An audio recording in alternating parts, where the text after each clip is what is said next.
Welcome to the End of Course Show. I am your host, Mr. B. It is a pleasure to have you here once again with us for another exciting show. Today, we continue our series on religion and politics. How much does your religion influence your politics? How much does your politics influence your religion? I think the two things are synergistic, and there's been some discussion about that very question. And so I came across a clip this morning of a pastor who spoke specifically to his community about how he feels as if a lot of Christians tend to compromise their religion at the ballot box. And so he spoke from what he felt his convictions lie, and it stirred up some controversy. So with that said, let's get right into the video and let's start the discussion. All right, welcome back. I've been able to find the actual clip of the pastor who went viral for speaking about politics and religion, how the two intermix. So I want to go ahead and play that for you all and really kind of get your take on what you think, whether or not there's truth in what he's saying or if there isn't. So let's go ahead and check that out. Understand when you're in church. Oh, here we go. Huh? I love the Lord. He heard my cry. I'm baptized, filled with the Holy Ghost. I speak in tongues. Yeah, you can do it around everybody else in church because it feels safe. But the issue is, what will you say out in the midst of that world? Will you stand up for Christ when you're out before the world? That's what lets us know where your commitments are.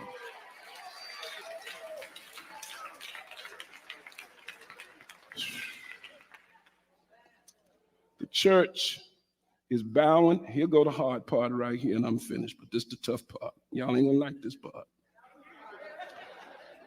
But there are two gods that the black church, and I don't like to say black church because God don't divide his church black and white. We all are part of the church. But I'm saying it to give reference to the African-American churches. Two gods that many are bowing to today, and that's the God of LGBTQ and the God of blackness. People have made a God out of color. In other words, I gotta be with my color. I gotta stand with my color, meaning I'll reject Christ. Color gonna get you in trouble. I'm not saying you don't love your people, but if my people go contrary to my convictions, I can't stand with you. Come on, somebody, say amen.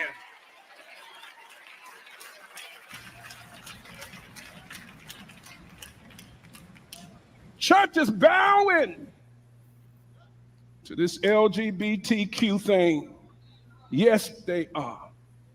I'm seeing it happen all the time. I'm seeing it happen all the time. What they did, here it go. They pushed LGBTQ on black people. And now, in order for you to be in line with black folk, you gotta almost accept LGBTQ. Preach Holy Ghost. Here's what hurt me. Now, I'm finna say it, you ain't gonna like it, but I'm giving you truth. When Obama put the colors on the White House, acknowledging this nation honors LGBTQ, I saw black folk and black preachers compromise. We got to accept it because our black president goes along with it. I don't care what president, what color he is. If you ain't in line with God, I can't stand with you. And that's what's causing y'all. Yeah, I'm preaching up in here. You're getting off with God because you're trying to stand with black.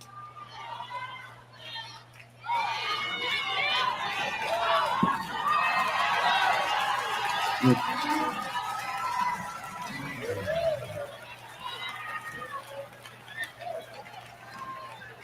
can't vote for a party that is for all kind of sexual perversions. I can't do it. I can't vote for a party that's going to accept transgenders going into women's restrooms. I can't do it. I can't do it. I can't go with a party that wants to cut little girls' breasts off to make them boys. I can't go with a party that says you can be a boy today and a girl tomorrow. I can't do it. I can't do it.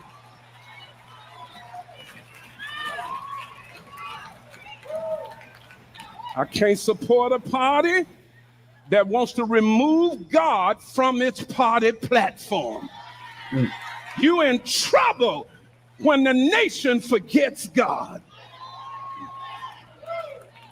I can't follow a party that wants to sexualize our children in school, put drag queens in front of them, reading them little children's stories. I can't do it. I can't support a party that wants to take the rights of parents away.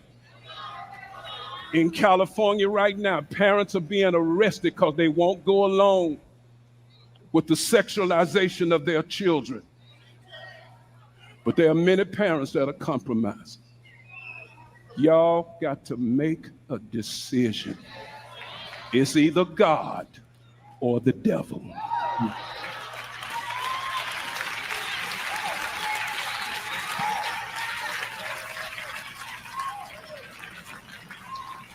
And when you vote, you try to ignore it and say it ain't no big thing. But when you vote for people with these convictions and they get in office and they start doing these things, you got a responsibility for it. If you've compromised in any way, you need to repent. Stand up on your feet and give God some praise.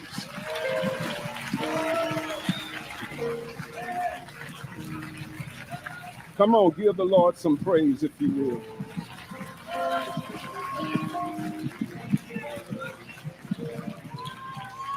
You can't separate your politics from your biblical worldview. It's my biblical worldview that determines my politics. Vote for whoever you want, but you're going to have to stand before God and give an account of what you pushing on this country. Because when all this stuff gets pushed, it's going to bring this nation down. Letitia Richmond joining us for this discussion today. You know, the topic of discussion is politics and religion. So does your religion affect your politics or influence who you choose at the ballot box? Does your politics affect what you stand for and what you believe? And I think it's not an interchangeable thing. It's not something that you can separate. I think they are interchangeable. Typically, I think the ideal should be that people vote in accordance to their values, in accordance to their belief system. Unfortunately, I don't believe that's what happens. This particular pastor's caused a stir, as you guys saw with the video, because he challenged his congregation, a lot of people who is of the African American descent, to question their alignment in terms of their politics. Are you voting your values, or is there a situation where you are essentially voting sort of against your values? And he proceeded to say that he has taken a position that there's a lot of people who claim to be Christian inside the pulpit, inside the church, because they feel like it's safe for them to be there, to be Christian in that setting. But then when you transition into the real world, the world outside of the church, where they're now supposed to stand on their convictions and be an advocate for God and speak about God and be a representative of God, they sometimes quail back, or they will compromise their own belief system, really to kind of appease people that, go have different belief systems. And what he's saying is you're either on the side of good or you're on the side of evil, right? You're either for God or you're not for God, right? There's some policies that, essentially aligns with God's will and God's word, and there are policies and agendas that don't. And what he's doing is he's actually saying within the Black community, there are a lot of people who do not take that seriously.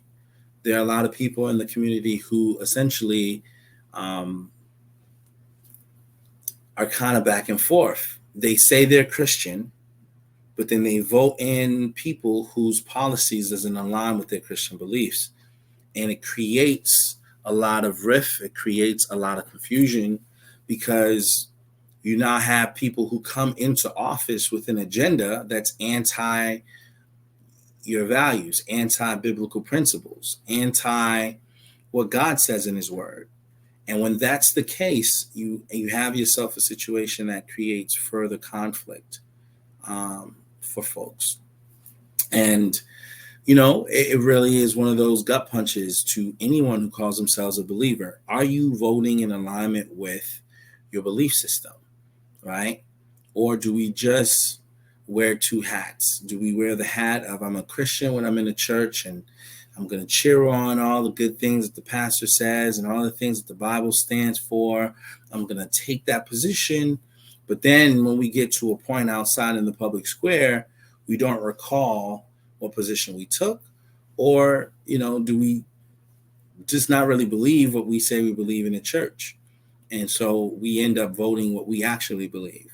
So that's a question that I'd like to have some discussion on. And I know Ms. Richmond has done some work in ministry and, may have some opinions on it that I think may be useful. So I am inviting her to join this discussion.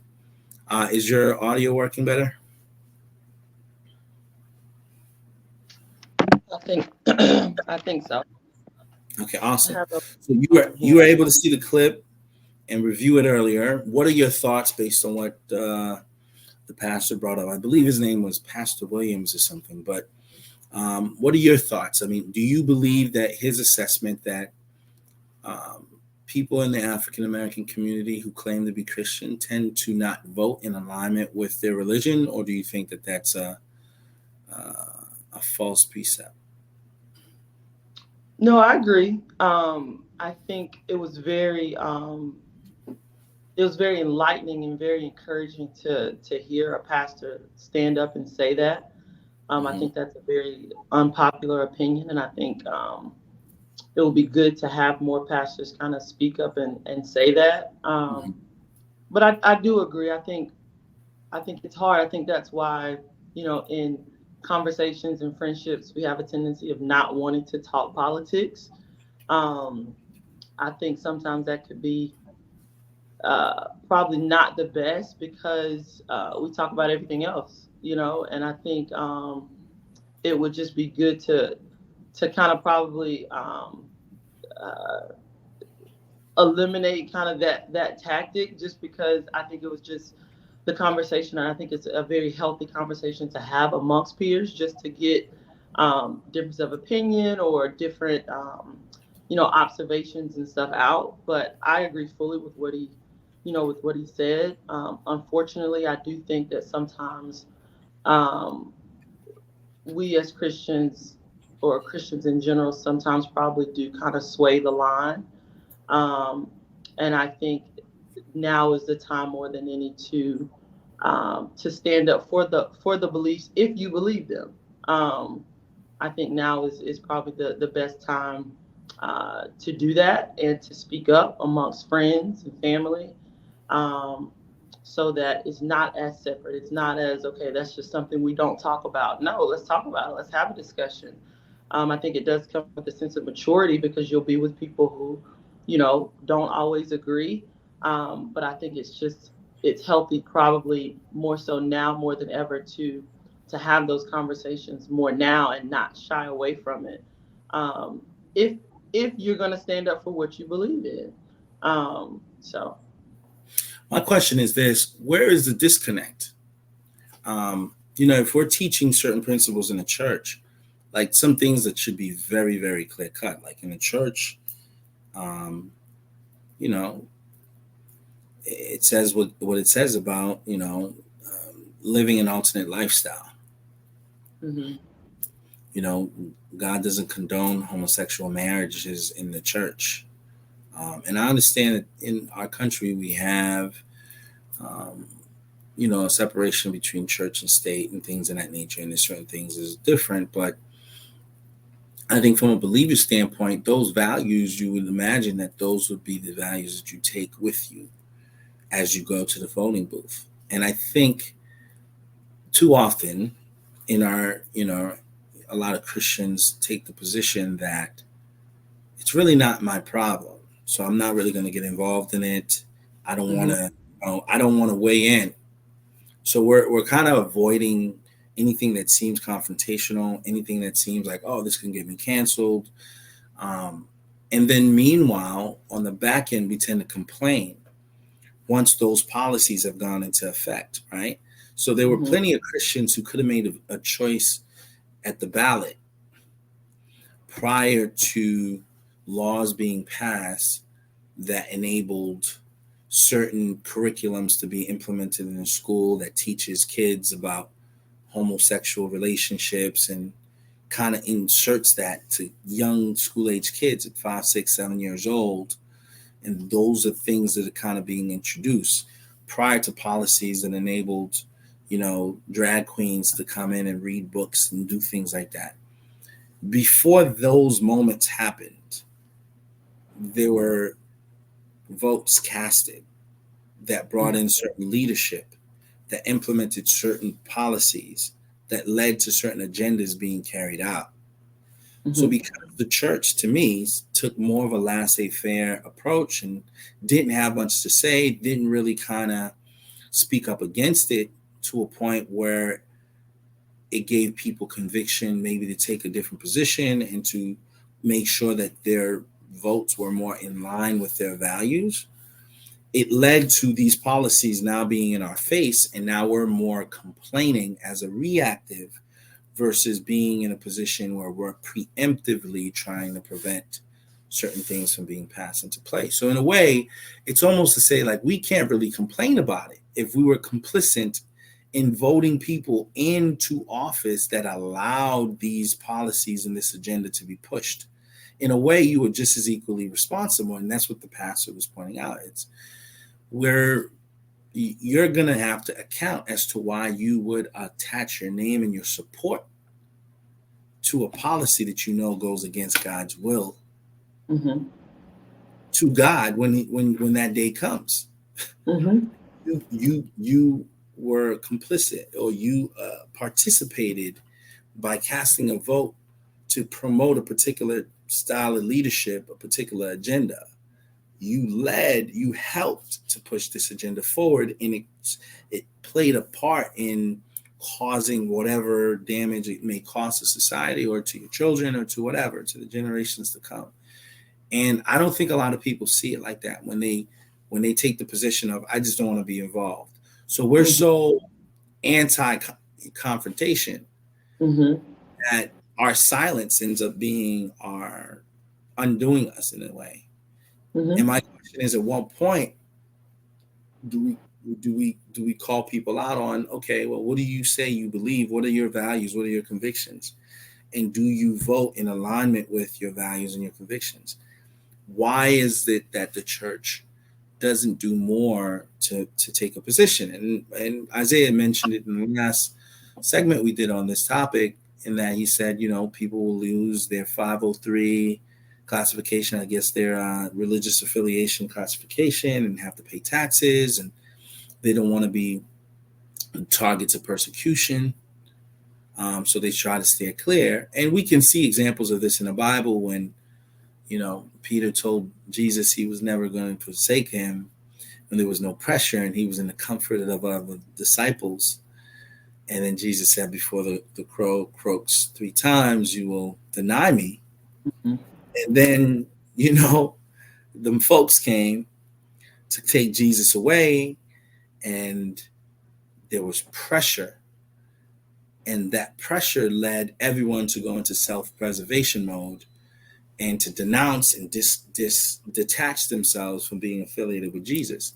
And in a way, what happened then in that Bible story seems to be happening now in our everyday, right? We are so tied to society and tied to this world that we would much rather not make enemies by agreeing and going along with the things that go against God's word than we would be willing to stand up for God's word, because we fear the persecution or whatever it is that may come, as opposed to just going along with whatever, the popular, thought is, the trending thought is in the moment.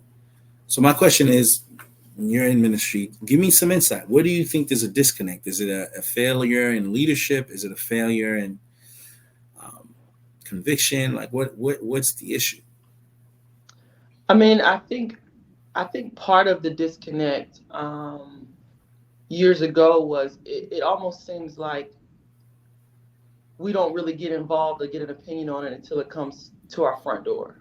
Mm-hmm. So I think so many years it was like the LGBTQ and all this, it was almost like in the distance. It was almost like it didn't really affect as many, in my opinion, people's front doors or many people's like houses.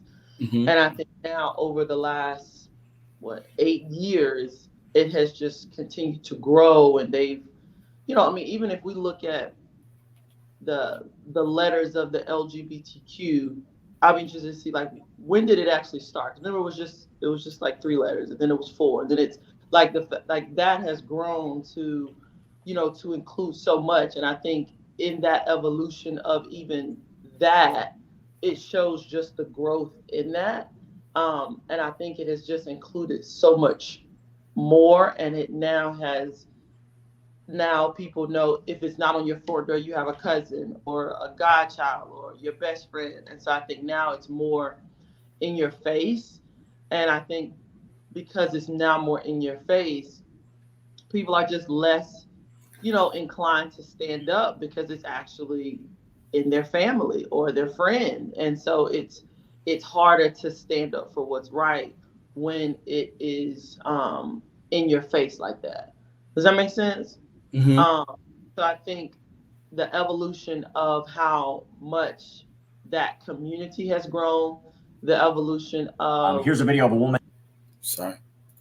The evolution of how much bolder that community has gotten as well. I think, before it was, they were a little timid, they were more shy. And now it's like because they have more rights, they have more backing, they have this, now it's began to be, okay, now they're even more bold, they're even more in your face, they're even more really trying to tell us, what we're going to do, like what pronoun to call them, what is almost like a bullying. I mean, if you ask me, and so I think now, because Christian, and it could almost be too late. I don't want to say the church as a whole, because I know some churches that have stood up. I believe my church and jurisdiction is one that has stood up and been very firm with their stance and with their beliefs. But I do feel just probably as a whole, maybe we could have probably did a little bit better of getting in front of it. It's almost like now we're playing catch up. Now we gotta, and it almost seems like, okay, when you go to, certain churches, it may seem like that's all they talk about, but it's like, it's so many places now.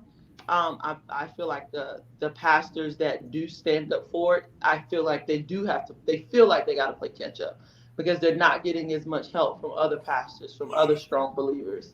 And so I feel like that's a part of the disconnect is the way that the community has evolved, the way that their boldness has evolved, the way that their confidence and their backing, their political backing, their rights, there's so much stronger, if we can be honest, than what they were 8 years ago.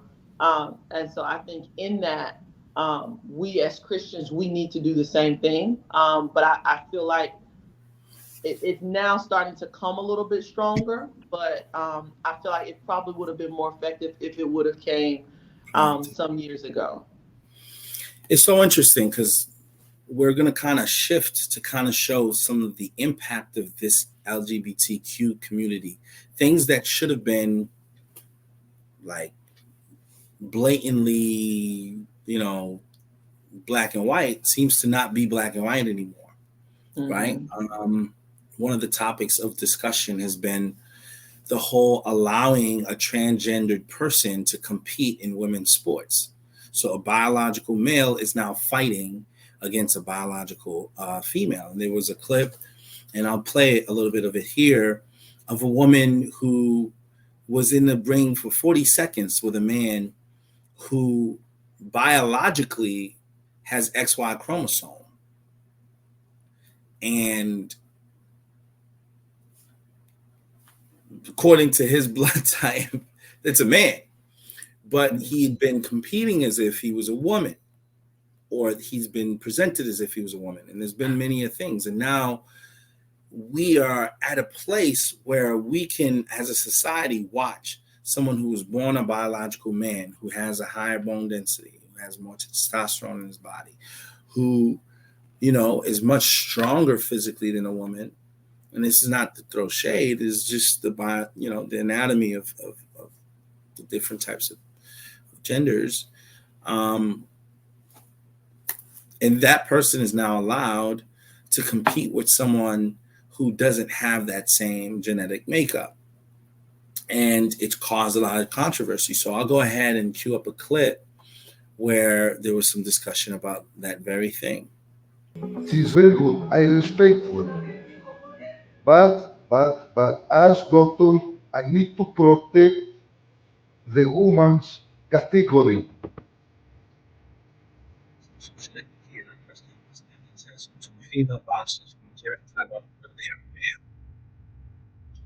I try to say that the medical result, lab result, looks and say in the laboratories that this boxer is male. And I've international living. I've seen been concerns about the obvious element ethics as a layered athletes. They were born as women, and there was never any doubt about being a woman. But we see now this is another. That's what definition of woman is. It wasn't good. It was disappointing for both boxers. You spend 4-year pathway program to get to these games, and it turns into a disaster.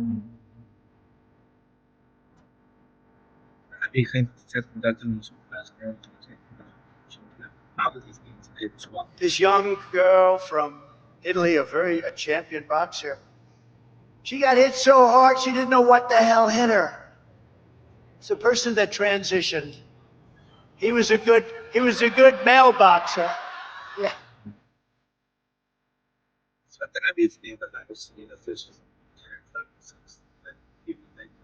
They were born and raised as women.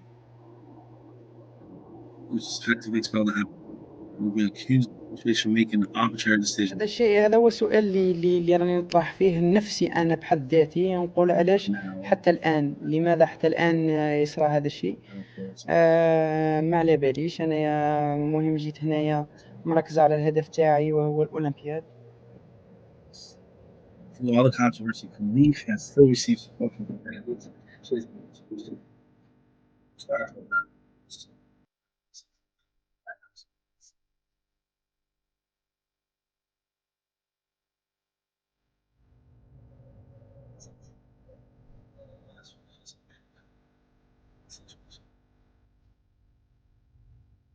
أنا نوجه رسالتي لكامل شعوب العالم أن نكون متمسكين بالمبادئ الأولمبية حسب الميثاق الأولمبي، والابتعاد عن التنمر على جميع الرياضيين، لأنه هذا الشيء أثر ويأثر كثير وكثير، قادر يدمر ناس حتى يقتل تفكير وذهن ناس ويفرق شعوب.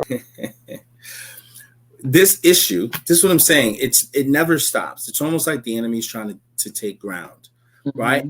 It started off with acceptance, then it went to expanding the territory and expanding things. Now we're, redefining marriage. We're redefining what a man or a woman actually is. Like, we're in a society now where we don't know what a woman is. No one can say that for sure. Now we're redefining who should be able to compete in what. A man should be able, who transitioned to be a woman, should be able to identify as a woman and compete, in this case, fight and beat up a woman. And now it's in society, it's a big question mark. And it's almost like, how did we get here? Had we actually been upholding to wait, God said this in his word. And even though I'm not going to advocate anyone doing any harm, hurt, or danger to anybody in that community, my vote will always align with my values. And I think specifically in the Black community, our votes are not aligned with our values. We did a show recently where, surveys show that roughly 67% of the African American community identify as being Christian, but most of them, 90-something% of them, vote Democrat, who typically tends to align away from views that go in the word. How does that happen? Is what we question.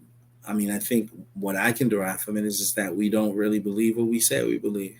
Or we're not strong enough to take the position of standing on what we believe and really inviting whatever comes with that.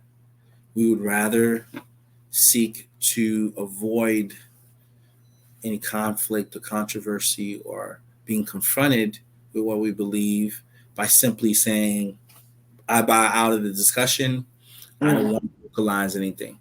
And before we know it, we're now at an Olympic where a guy is literally whooping a girl's butt. To be honest, they look like dudes to me. But outside of what they look like, their blood type showed XY chromosomes. And there's a lot of people who challenge that. The guy who was speaking was part of an Olympic committee of doctors who actually tested this guy's blood and said, look, I've done this a long time. I've done in vitro fertilization. I've done a lot of different procedures.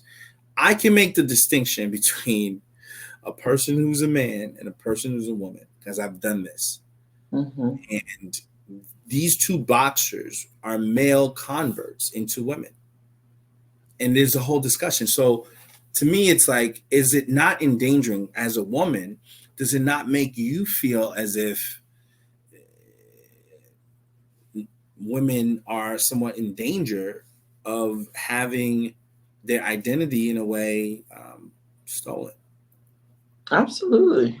I mean, especially as a woman and as an athlete. I mean, I just think about when I play basketball. I mean, it's already harder to play against some natural born, like women.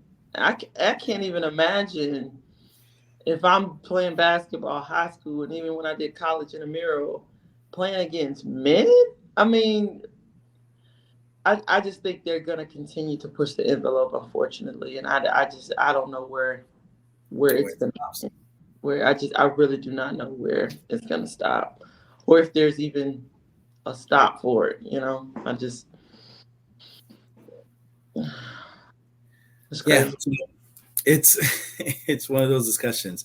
What do you think the church could do to address this? Is there, do we need to speak out more? Do we need to change what's being taught in the church?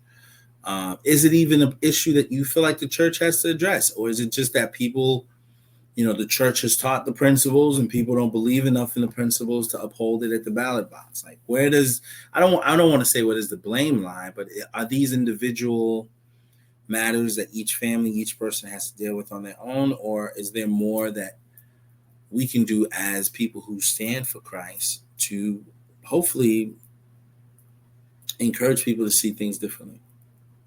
No, I definitely think, part of the responsibility lies on the church. I do feel like, as we had talked about before, and I think another podcast, I think the church probably should do a better job of not putting people in the pulpit that's contradictory to what the pastor is preaching on a different Sunday. I think that can sometimes, not sometimes, all the time, that's just confusion.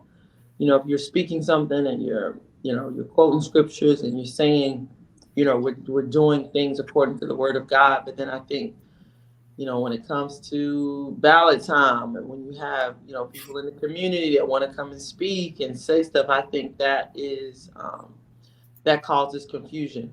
But on the other hand, it is also our responsibility as Christians to know the word for ourselves, and to be able to teach, our family, and to be able to stand up for what's right in our four walls, in our house, no matter what the pulpit is saying.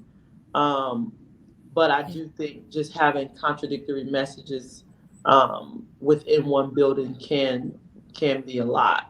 But again, I can't stress enough that it is up to us to do our due diligence and know the word for ourselves, because I have to account for Letitia. I can't, and I have to, as the head of my household right now, I have to account for what I teach my boys. So I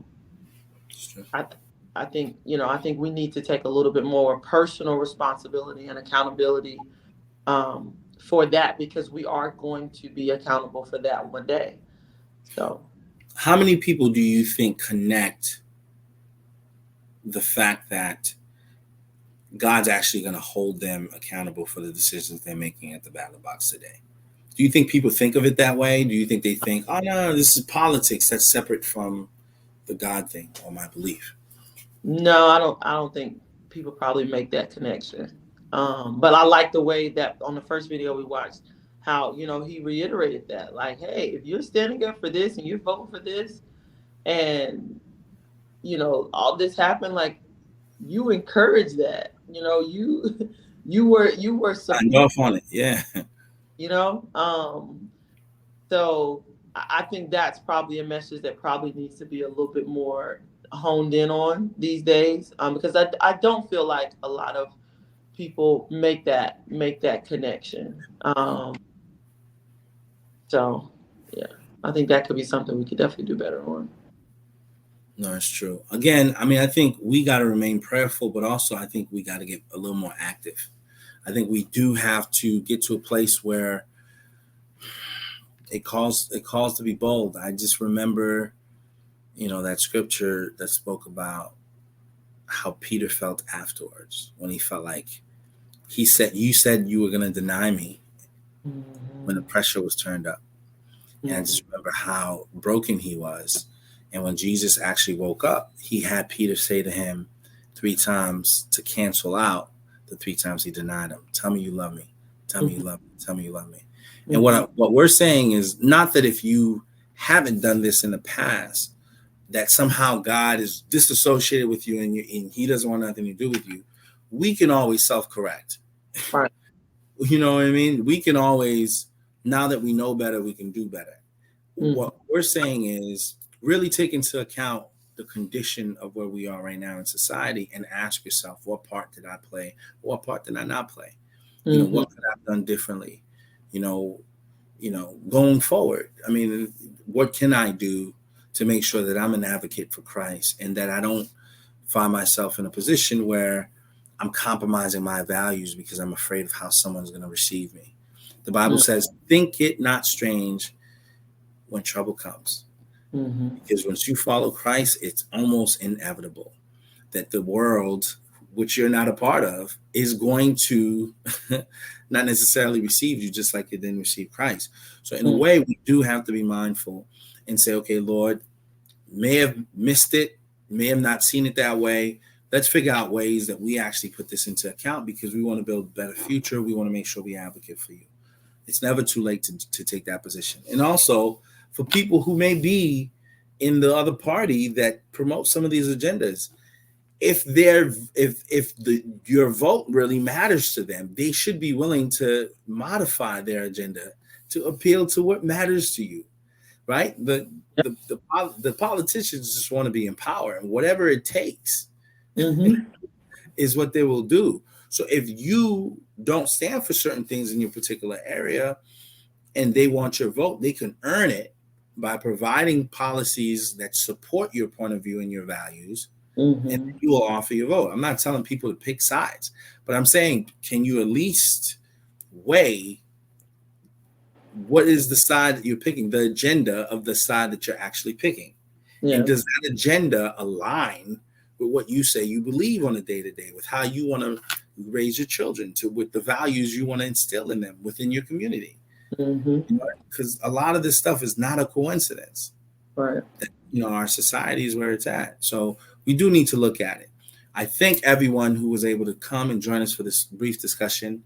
Obviously, we played a few things here. For those who are not connected to the podcast, we ask that you like and subscribe and you connect with us, and just let your voice be heard. Again, we promote peace, we promote love, so this isn't an attack, but it is something to really kind of, get believers in the game and aware of the changing dynamics around us, and to hopefully get us to address our own internal issues as believers, to say, okay, let's really kind of get in our own word. And what we're saying is not necessarily listen to a particular preacher, but crack that Bible open yourself and read it and ask yourself some questions like, am I doing God's will? Am I promoting God's will? Am I promoting God's agenda versus promoting an agenda that goes contrary to God?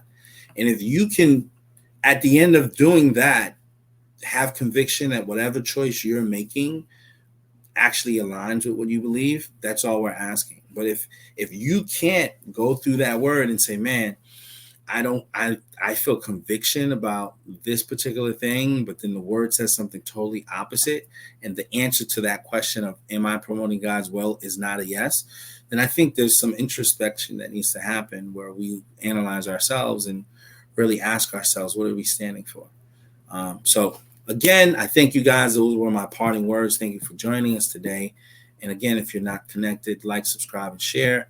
Again, I always like to have Miss Richmond go ahead and plug her book, which is out now for sale on various platforms. So go ahead and plug your book.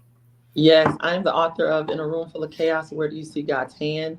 A testimonial journey for me and my boys on our road to separation and divorce, and how God's hand was with us every step of the way. Letitia Richmond, thank you so much for having me. Awesome. And you guys make sure you support. We'll have links and everything connected to this episode, and also weigh in. We want to hear your opinions. All right. Signing off. Peace and blessings.